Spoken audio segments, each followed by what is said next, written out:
बिस्मिल्लाहिर्रहमानिर्रहीम अल्लाहुम्मा सल्ली अला मुहम्मदिन व अला आलि मुहम्मदिन व बारिक वसल्लम। इस वक्त मैं कायरो में मौजूद हूँ और आप देख सकते हैं मेरे पीछे पिरामिड्स हैं और ये वाहिद जगह सिर्फ ऐसी है पूरे पिरामिड्स के इर्द गिर्द जहाँ पे तीनों पिरामिड्स एक ही नज़र में आपको नज़र आ जाते हैं। जब हम यहाँ पे आए हमारा एक और बड़ा ज़बरदस्त प्लान बना है बाकू आज़रबाईजान जाने का और ये हमें लेके जा रहे हैं हाफिज़ अमीर अली अवान साहब। सियासत में भी इन्होंने बड़ा नाम कमाया है और ये एक बड़ा ज़बरदस्त इनका इनिशिएटिव है। ये मुख्तलिफ मुल्कों का टूर बनाने लगे हैं।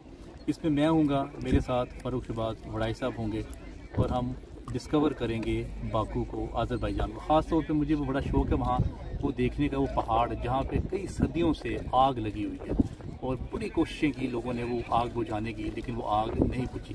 ख़ास तौर पे जब मैं जाता हूँ किसी के साथ लेके, मेरे साथ जब पार्टिसिपेंट्स जाते हैं तो मैं कहता हूँ कि आप लर्निंग के साथ साथ करें, आप टीम बिल्डिंग करें, लीडरशिप सीखें, आप एक्सप्लोर करें, डिस्कवर करें उस कंट्री को, ताकि आपकी पर्सनैलिटी ग्रूमिंग हो, ताकि आपका एक्सपोजर बढ़े, इससे आपका कॉन्फिडेंस बढ़ता है। इसमें ज़िंदगी में आपको डिसीजन मेकिंग में आपको आसानी होती है। तो ये बड़ा एक्साइटिंग टूर होगा। हम मेडिटेशन करेंगे वहाँ पे हम इंजॉय करेंगे और ज़्यादा डिसीजन लेते हुए आप ज़्यादा सोचा मत कीजिए।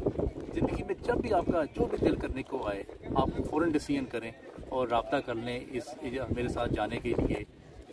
जो एविएशन है, जुबली एविएशन, हाफिज़ अमीर अली अवान साहब। Thank you.